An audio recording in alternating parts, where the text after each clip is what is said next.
السلام علیکم ورحمۃ اللہ وبرکاتہ۔ سٹرونگ سیرت میں خوش آمدید۔ اہلا و سہلا و مرحبا بکم فی القناة سٹرونگ سیرت اینڈ ویلکم۔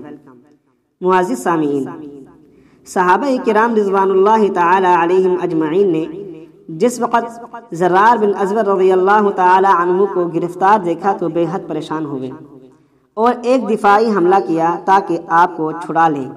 نہایت شدت کے ساتھ حملہ کیا لیکن ناکام رہے۔ اب مسلمانوں کے پیر اکھڑ چکے تھے، چاہا کہ بھاگ پڑیں، مگر رافع بن عمیرہ الطلحی رضی اللہ تعالی عنہ نے روکا اور کہا، حافظو، قرآن کے حاملو، کہاں جاتے ہو؟ کیا آپ کو معلوم نہیں جو خدا کے دشمنوں سے ڈر کے بھاگتا ہے وہ خدائے قہار کے قہر و غضب میں مبتلا ہو جاتا ہے۔ جنت کے اکثر دروازے مجاہدین صابرین کے واسطے کھلے ہوئے ہیں۔ دین کے حاملو، صبر کرو اور ان صلیب کے بندوں پر حملہ کر دو۔ یاد رکھو، اگر تمہارا سپہ سالار اور سردار گرفتار ہو گیا ہے تو خداوند تعالی جل مجدہ تو زندہ ہیں جو تمہیں دیکھ رہے ہیں، اور باقی رہی سردار کی بات تو تم سے آگے چلنے والا میں موجود ہوں۔ یہ سنتے ہی مسلمان سمٹے، اکھڑے ہوئے جمے اور آپ کی زیر کمان ہو کر حملہ آور ہوئے۔ بہت سے رومیوں کو قتل کیا اور اکثر سرداروں کو موت کے گھاٹ اتار دیا۔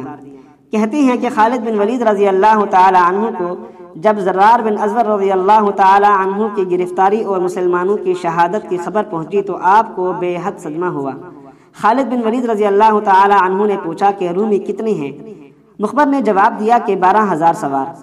آپ نے فرمایا، واللہ مجھے یہ خبر نہیں تھی کہ دشمن کی تعداد اس قدر زیادہ ہے، ورنہ میں کبھی اپنی قوم کو ہلاکت کی طرف روانہ نہ کرتا۔ پھر آپ نے پوچھا کہ رومیوں کی فوج کا سپہ سالار کون ہے؟ مخبر نے جواب دیا کہ والی حمص دروان ہے، اور زرار بن ازور رضی اللہ تعالی عنہ نے اس کے لڑکے حمدان کو بھی قتل کر دیا ہے۔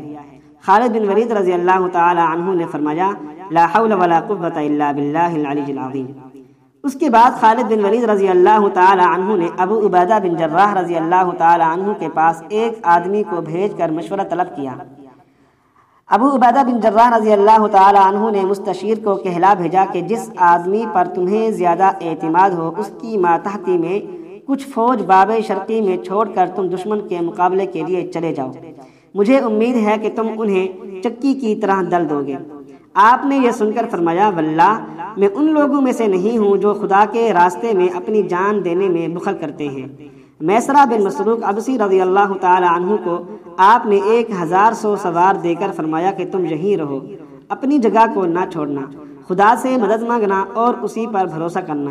میسرہ بن مسروق عبسی رضی اللہ تعالی عنہ نے کہا کہ مجھے یہ دل و جان سے منظور ہے۔ اس کے بعد آپ نے فوج کی طرف مخاطب ہو کر فرمایا، بس اب گھوڑوں کی باغیں چھوڑ دو، بھالے سنبھالو، اور جس وقت دشمنوں کے قریب پہنچو تو ایک متفقہ حملہ کر دو۔ ممکن ہے کہ ہم زرار بن ازور رضی اللہ تعالی عنہ کو چھڑا لیں گے۔ اگر وہ زندہ ہیں تو کامیاب ہو جائیں گے، اگر خدا نخواستہ دشمنوں نے ان کو اجلت کر کے شہید ہی کر دیا ہے تو انشاءاللہ العزیز ہم ان کا بدلہ ضرور لیں گے۔ اور مجھے ذات باری تعالیٰ سے امید قوی ہے کہ ہمیں وہ زرار بن ازور رضی اللہ تعالی عنہ کے متعلق صدمہ نہیں دیں گے، یعنی وہ زندہ رہائی پائیں گے۔ آپ حسب ذیل اشعار پڑھتے ہوئے لشکر کے آگے آگے چل پڑے۔ اشعار کا ترجمہ یہ ہے، آج وہ دن ہے کہ سچا اپنے مقصد کو پہنچ گیا۔ جس وقت موت آتی ہے تو ایسا آدمی موت سے نہیں ڈرتا۔ میں اپنے نیزے کی پیاس آنکھ کے خون سے بجھاؤں گا، خود اور سپر سب کو پھاڑ ڈالوں گا۔ جو آگے چلنے والوں نے پا لیا میں بھی کل پالوں گا۔ کہتے ہیں کہ خالد بن ولید رضی اللہ تعالی عنہ یہ اشعار پڑھتے ہوئے اپنے لشکر کے آگے آگے چل رہے تھے کہ اچانک آپ نے کمیت بلند قامت کوہتان گردن گھوڑے پر ایک سوار کو دیکھا جس کے ہاتھ میں ایک چمکدار نیزہ تھا، جس کی وضاحت شکل و شباہت سے دانائی، باغیں کاٹنے اور پھیرنے سے شجاعت ٹپکتی تھی۔ جو باغیں ڈھیلی چھوڑے ذہن پر پوری طرح جمے ہوئے، زرہ کے اوپر سیاہ کپڑا پہنے، سبز امامہ کا پٹکا کمر سے باندھے ہوئے ہے، جس کو انہوں نے اپنے سینے سے پشت تک ڈال رکھا ہے، فوج کے آگے آگے شعلہ جوالہ کی طرح جا رہا تھا۔ جس وقت آپ نے اسے اس شان و شوکت کے ساتھ جاتے ہوئے دیکھا تو آپ نے فرمایا، کاش کہ میں اس سوار سے واقف ہوتا، یہ کون ہے؟ واللہ یہ شخص نہایت دلیر اور بہادر معلوم ہوتا ہے۔ یہ سوار سب سے آگے آگے مشرکین کے گروہ کی طرف جا رہا تھا، آپ بھی اس کے پیچھے پیچھے ہو لیے۔ واقعی رحمہ اللہ فرماتے ہیں کہ رافع بن عمیرہ الطلحی رضی اللہ تعالی عنہ نہایت استقلال اور بہادری کے ساتھ دشمن کا مقابلہ کر رہے تھے۔ انہوں نے خالد بن ولید رضی اللہ تعالی عنہ کو اپنی کمک کے لیے آتے دیکھا اور لشکر کے پہنچتے ہی اس سوار کو، جس کی ہم ابھی تعریف و توصیف کر چکے ہیں، رومیوں پر اس طرح گرتے دیکھا جس طرح باز چڑیا پر۔ اس کا ایک حملہ تھا جس نے ان کے لشکر میں تہلکہ ڈال دیا، کشتوں کے پشتے لگا دیے اور بڑھتے بڑھتے لشکر روم کے درمیان میں گھستا چلا گیا۔ وہ کودتی ہوئی بجلی تھی کہ آنن فانن میں چند جوانوں کے سروں پر گرتی ہوئی چمکی، 2-4 کو بھسم کر کے 5-7 کے بدن پر گر کے پھر اسی جگہ نمودار ہوئی۔ اس سوار کا نیزہ جس وقت لشکر کے درمیان میں سے نکلا، خون آلود، دل میں قلق اور اضطراب، چہرے سے افسوس اور ناامیدی ظاہر ہو رہی تھی۔ یہ اپنی جان کو چونکہ ہلاکت میں ڈال چکا تھا، اس لیے دوبارہ پلٹا اور بڑھ کر اس بے جگری کے ساتھ نڈر ہو کر حملہ کیا کہ لوگوں کو کاٹتے، لشکر کو چیرتے ہوئے بہادروں کے صفوں میں کھلبلی ڈال دی اور رومیوں میں بڑھ کر اپنے لشکریوں کی نظروں سے غائب ہو گیا، مگر اس کا قلق اور اضطراب ترقی ہی پر تھا۔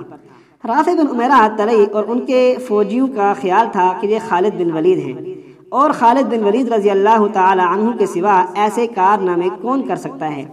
یہ اسی خیال میں تھے کہ خالد بن ولید رضی اللہ تعالی عنہ اپنے لشکر کے ہمراہ آتے ہوئے دکھائی دیے۔ رافع بن عمیرہ الطلحی نے زور سے چلا کر کہا، اے دلیر، یہ سوار جو اپنی جان کو خدا کے راستے میں بے خوف و خطر پیش کر رہا ہے اور خدا کے دشمنوں کو بے دریغ قتل کر رہا ہے، کون ہے؟ آپ نے فرمایا، خدا کی قسم میں اس سے خود ناواقف ہوں اور اس کی شجاعت اور دلیری جرت سے خود متحیر اور متعجب ہوں۔ زرار بن ازور رضی اللہ تعالی عنہ نے کہا، اے امیر، یہ عجیب شخص ہے کہ رومیوں کے لشکر میں گھس جانا اور دائیں بائیں نیزے مار کر لوگوں کو گرا دیتا ہے۔ خالد بن ولید رضی اللہ تعالی عنہ نے فرمایا کہ مسلمانوں، حمایت دین کے لیے متحد ہو جاؤ اور ایک متفقہ حملہ کر دو۔ یہ سنتے ہی بہادران اسلام نے باغوں کو درست کیا، نیزوں کو سنبھالا اور صف بندی کر کے کھڑے ہو گئے۔ خالد بن ولید رضی اللہ تعالی عنہ صف کے آگے کھڑے ہوئے۔ ارادہ تھا کہ دشمن پر حملہ کریں کہ اچانک وہی سوار جو خون میں لت پت اور جس کا گھوڑا پسینے میں غرق تھا، رومیوں کے لشکر کے درمیان سے شعلہ جوالہ کی طرح نکلا۔ رومیوں کا اگر کوئی سپاہی اس کے قریب آ جاتا تو پشت دے کر بھاگ جاتا، اور یہ تنے تنہا رومیوں کے کئی آدمیوں کے ساتھ لڑتا دیکھا گیا۔ خالد بن ولید رضی اللہ تعالی عنہ نے اپنی جمعیت کے ساتھ حملہ کر دیا، اور جو رومی اس سوار پر حملہ کر رہے تھے ان کی تیزی حملے سے اس کو بچا لیا، اور اس طرح یہ سوار مسلمانوں کے لشکر کے قریب آ کر مل گیا۔ مسلمانوں نے اس کی طرف غور سے دیکھا، گویا وہ گلاب کے پھول کی ایک ارغوانی پنکھڑی تھی جو خون میں رنگی ہوئی تھی۔ خالد بن ولید رضی اللہ تعالی عنہ نے اسے آواز دی اور کہا کہ اے شخص، تو نے اپنی جان کو خدا کی راہ میں خرچ اور اپنے غصے کو اس کے دشمنوں پر صرف کیا ہے، تمہیں اللہ تعالی جزائے خیر عطا فرمائے۔ بہتر ہو کہ تو اپنی نقاب کو کھول دے تاکہ معلوم ہو سکے کہ تو کون ہے۔ کہتے ہیں کہ اس سوار نے ان کے کہنے کی کچھ پرواہ نہ کی اور قبل اس کے کہ آپ سے مخاطب ہو لوگوں میں جا گھسا۔ اہل عرب نے چاروں طرف سے چیخنا اور کہنا شروع کیا کہ خدا کے بندے، امیر افواج اسلامیہ تجھے آواز دیتا ہے اور مخاطب کرتا ہے، مگر تو اس سے اعراض کرتا اور بھاگتا ہے۔ تجھے چاہیے کہ اس کے پاس جا کر اپنے نام، حسب اور نسب کا پتہ دے تاکہ تیرے عہدے میں ترقی اور مرتبے میں سربلندی حاصل ہو۔ مگر سوار نے ان کی بات کا بھی کوئی جواب نہ دیا۔ جب خالد بن ولید رضی اللہ تعالی عنہ کو اس سوار کے متعلق کچھ معلوم نہ ہو سکا تو آپ خود بنفس نفیس اس کے پاس تشریف لے گئے اور فرمایا کہ سخت افسوس کی بات ہے کہ میرا اور تمام مسلمانوں کے دل تیرے حالات معلوم کرنے کے لیے بے چین ہیں، اور تو اس قدر بے پرواہ کہ تو کوئی بات کا جواب ہی نہیں دے رہا۔ بتائیں تو صحیح کہ آپ کون ہیں۔ آخر آپ کے بے حد اصرار پر دہان بند کے اندر سے یعنی نقاب پوش کے اندر سے ایک نسوانی زبان میں یعنی ایک عورت کی زبان میں اس سوار نے اس طرح کہنا شروع کیا کہ اے امیر، میں آپ سے کسی نافرمانی کے باعث اعراض نہیں کر رہی ہوں، بلکہ مجھے آپ سے مخاطب ہوتے ہوئے شرم آتی ہے، کیونکہ میں دراصل ایک پردے کے پیچھے بیٹھنے والیوں اور حجاب میں زندگی گزارنے والیوں میں سے ہوں۔ مجھ سے اصل میں یہ کام میرے درد دل نے کرایا ہے اور میرا رنج ہی مجھے یہاں تک کھینچ لایا ہے۔ آپ نے فرمایا کہ تم کون ہو؟ اس نے کہا زرار بن ازور جو قیدی ہیں ان کی بہن خولا بن ازور ہوں۔ قبیلہ مزہج کی چند عرب عورتوں میں بیٹھی ہوئی تھی کہ اچانک مجھے زرار بن ازور رضی اللہ تعالی عنہ کی گرفتاری کی خبر ملی۔ میں فوراً سوار ہو کر یہاں پہنچی اور جو کچھ یہاں پیش کہتے ہیں کہ خالد بن ولید رضی اللہ تعالی عنہ کا یہ سن کر دل بھر آیا۔ آپ رونے لگے اور فرمایا کہ ہمیں سب کو متفقہ طور پر حملہ کرنا چاہیے۔ مجھے اللہ تعالی سے پوری امید ہے کہ ہم تمہارے بھائی تک پہنچ کر ان کو چھڑانے میں ضرور کامیاب ہوں گے۔ خولا بنت ازور رضی اللہ تعالی عنہ نے کہا کہ میں اس حملے میں بھی انشاءاللہ تعالی سب کے پیش رہوں گی۔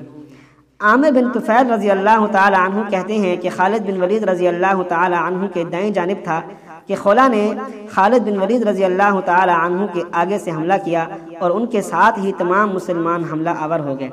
خولا بنت ازور رضی اللہ تعالی عنہ کے حملے نے رومیوں کا قافیہ تنگ کر دیا اور ان پر حملہ اتنا گراں گزرا کہ آپس میں سرگوشیاں ہونے لگیں کہ اگر تمام اہل عرب اسی سوار کی طرح بہادر اور جری ہیں تو ہم ان کے مقابلے کی تاب کبھی نہیں لا سکتے۔ جس وقت خالد بن ولید رضی اللہ تعالی عنہ نے اپنی جمعیت کے ساتھ حملہ کیا تو رومیوں کے چھکے چھوٹ گئے، قدموں میں لغزش آ گئی، قریب تھا کہ پاؤں اکھڑ جائیں، مگر دروان نے یہ حالت دیکھ کر پکارنا شروع کیا کہ اے قوم سنبھلو، ثابت قدم رہو۔ اگر تم نے ثابت قدمی دکھلائی تو یاد رکھو مسلمان اب بھاگے اور تمام اہل دمشق تمہاری مدد کو اب آئے۔ یہ سنتے ہی رومی پھر ڈٹ گئے اور خالد بن ولید رضی اللہ تعالی عنہ نے اپنے ساتھیوں کو لے کر اس بے جگری کے ساتھ حملہ کیا کہ رومیوں کے قدم اب کسی طرح نہ جم سکے اور لشکر تتر بتر ہو کر متفرق ہو گیا۔ خالد بن ولید رضی اللہ تعالی عنہ نے چاہا کہ دروان تک پہنچ جاؤں، مگر چونکہ بڑے بڑے جانباز اور ماہرین جنگ اس کے چاروں طرف حلقہ کیے ہوئے تھے اس لیے آپ اس تک نہ پہنچ سکے۔ مسلمان بھی متفرق ہو گئے اور مسلمان جس رومی کے پاس تھا وہ وہیں لڑنے لگا۔ رافع بن عمیرہ الطلحی رضی اللہ تعالی عنہ اس جنگ میں نہایت بہادری سے لڑے۔ خولا بنت ازور رضی اللہ تعالی عنہ کا یہ حال تھا کہ رومیوں کے دستے چیرتی قلب میں گھس کر دائیں بائیں مارتی چلی جاتی تھی۔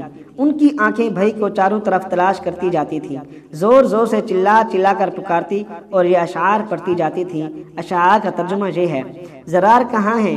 میں آج انہیں نہیں دیکھتی اور نہ انہیں میرے اقربا اور میری قوم دیکھتی ہے۔ اے میرے اکلوتے بھائی اور مان جائیں بھائی، میرے عیش کو تم نے مقدر کر دیا اور میری نیند کو کھو دیا۔ کہتے ہیں کہ ان کے یہ اشعار سن کر تمام مسلمان رونے لگے۔ لڑائی برابر ہوتی رہی اور باوجود تلاش کے کہ زرار کا کہیں سراغ نہ ملا۔ اب آفتاب ڈھل چکا تھا، دونوں لشکر متفرق ہوئے، مسلمانوں کا پلہ بھاری رہا اور ان گنت رومی کھیت رہے، یعنی قتل ہو گئے، جہنم واصل ہو گئے۔ ہر ایک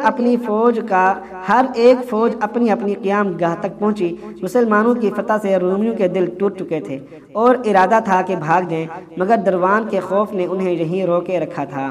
جس وقت مسلمان اپنی فرد گاہ پر پہنچے تو خولا بنت ازور رضی اللہ تعالی عنہ نے ہر ایک سپاہی سے اپنے بھائی کے متعلق پوچھنا شروع کیا، مگر کسی فرد بشر نے یہ نہیں کہا کہ ہم نے زرار کو قیدی یا مقتول دیکھا ہے۔ جب انہیں بھائی کی طرف سے بالکل نا امیدی ہو گئی تو یہ رونے لگی اور نہایت یاس کی حالت میں اس طرح پھوٹ پھوٹ کر بیان کرنے لگی: ماں جائے بھائی، کاش مجھے یہ خبر ہوتی کہ آیا جنگل میں تمہیں ڈال دیا یا کہیں ذبح کر ڈالا، تمہاری بہن تم پر قربان۔ افسوس مجھے یہی خبر ہو جاتی کہ میں تم سے کبھی پھر بھی ملوں گی یا نہیں۔ بھائی واللہ تم نے اپنی بہن کے دل میں ایک ایسی سلگتی ہوئی چنگاری چھوڑی ہے جس کے شرارے کبھی ٹھنڈے نہیں ہو سکتے۔ تم اپنے والد جو کافروں کے قاتل تھے ان سے جناب محمد صلی اللہ علیہ وسلم کے سامنے جا ملے، میری طرف سے تمہیں قیامت تک سلام پہنچتا رہے۔ یہ نوحہ زاری سن کر خالد بن ولید رضی اللہ تعالی عنہ اور تمام مسلمان رونے لگے۔ خالد بن ولید رضی اللہ تعالی عنہ کا ارادہ ہوا کہ اسی وقت دوبارہ حملہ کر دیا جائے، لیکن اتفاق سے آپ نے چند سوار رومی لشکر کے میمنہ سے نکلتے ہوئے دیکھے کہ گھوڑوں کی باگیں چھوڑے ہوئے اس طرح سر پر چلے آ رہے ہیں کہ گویا وہ تعاقب کرنا چاہتے ہیں۔ یہ دیکھ کر آپ فوراً لڑائی کے لیے مستعد ہو گئے۔ بہادران اسلام تیار ہو کر آپ کے گرد جمع ہوئے۔ جس وقت یہ سوار مجاہدین کے قریب پہنچے تو ہتھیار ڈال دیے اور پیادہ ہو کر لفون لفون یعنی امان امان پکارتے ہوئے خالد بن ولید رضی اللہ تعالی عنہ کے پاس پہنچے۔ خالد بن ولید رضی اللہ تعالی عنہ نے مسلمانوں سے فرمایا کہ ان کے امان مانگنے کو قبول کرو اور انہیں میرے پاس لاؤ۔ چنانچہ جس وقت وہ حاضر کیے گئے تو آپ نے فرمایا کہ تم کون لوگ ہو؟ انہوں نے کہا کہ ہم دروان کی فوج کے سپاہی اور حمص کے رہنے والے ہیں، ہمیں کامل یقین ہو گیا ہے کہ ہم آپ سے جنگ میں کسی طرح تاب مقابلہ نہیں لا سکتے، اور ہم اپنے اندر اتنی طاقت اور قوت نہیں رکھتے کہ آپ سے برسر پیکار ہو سکیں، اس لیے بہتر ہو کہ آپ ہمیں ہماری اہل و اولاد کو امان بخشیں، اور جن جن ممالک سے آپ کی مصالحت اور معاہدہ ہو چکا ہے ہمیں بھی انہیں میں شمار کریں۔ صلح کے معاوضے میں جتنا مال آپ طلب کریں گے ہم دینے کو تیار ہیں، اور جس قرارداد اور اصول پر ہماری اور آپ کی صلح ہوگی ہمارے ملک کے دوسرے باشندے بھی سرموان سے تجاوز نہیں کر سکتے۔ آپ نے فرمایا جس وقت ہم تمہارے شہر میں پہنچ جائیں گے کہ صلح وہاں ہوگی، یہاں نہیں ہو سکتی، البتہ تم اس وقت تک ہمارے ساتھ رہو جب تک خداوند تعالی جل مجدہ ہمارے اور دشمن کے درمیان کوئی فیصلہ جوان کو منظور نہ ہو کر دے۔ اس کے بعد آپ نے انہیں حراست میں لے لینے کا حکم نافذ فرمایا اور ان سے پوچھا کیا ہمارے جس بہادر نے تمہارے سردار کے لڑکے کو قتل کیا تھا اس کے متعلق تمہیں کچھ علم ہے یا نہیں؟ انہوں نے کہا شاید آپ انہیں دریافت کرنا چاہتے ہیں جو ننگے بدن تھے اور جنہوں نے ہمارے اکثر آدمی کو قتل کیا اور ہمارے سردار کو اس کے بیٹے نے قتل کا داغ مفارقت دیا ہے۔ آپ نے فرمایا ہاں میں انہی کو پوچھتا ہوں۔ انہوں نے کہا کہ جس وقت وہ گرفتار ہو کے دروان کے پاس پہنچے تو انہوں نے انہیں 100 سواروں کی میت میں خچر پر سوار کر کے حمص کی طرف روانہ کر دیا تھا تاکہ وہاں سے انہیں اپنی شجاعت دکھانے کی غرض سے ہرقل کے پاس بھیج دیا جائے۔ یہ سن کر آپ بہت خوش ہوئے اور رافع بن عمیرہ الطری کو بلا کر آپ نے فرمایا کہ رافع تم یہاں کے راستوں اور گھاٹیوں سے خوب واقف ہو، تمہاری ہی تدبیر اور تجویز سے ہم نے ارض و سماء وغیرہ جیسے چٹیل میدان آسانی سے کے ساتھ طے کیے تھے۔ جس وقت تم نے اونٹوں کو پیاسا رکھ کر پانی پلا کے ان کا منہ باندھ دیا تھا اور ہم روزانہ 10 اونٹ ذبح کر کے ان کا گوشت خود کھاتے اور ان کے پیٹ کے اندر سے جو پانی نکلتا تھا وہ ہم گھوڑوں کو پلا دیتے تھے، حتیٰ کہ ہم اور ہماری فوج ارکا کے مقام تک پہنچ گئی۔ تم لوگوں میں چونکہ زیادہ تجربہ کار اور اہل تدابیر میں فرد واحد ہو اور زرار سواروں کی حراست میں حمص کی طرف روانہ کر دیے گئے ہیں، اس لیے لشکر میں جن لوگوں کو تم پسند کرتے ہو اور اپنے ساتھ لے لو اور اس دستے کے طاقم میں روانہ ہو جاؤ جو زرار بن ازور رضی اللہ تعالی عنہ کو لے کر جا رہے ہیں۔ مجھے امید ہے کہ تم انہیں قریب ہی کہیں پکڑ کر زرار بن ازور رضی اللہ تعالی عنہ کو چھڑا لو گے۔ اگر تم سے یہ کار نمایاں ہو گیا تو واللہ نہایت درجے خوشی کا مقام اور ایک بہت بڑے مہم کی کامیابی سر انجام پا جاؤ گے۔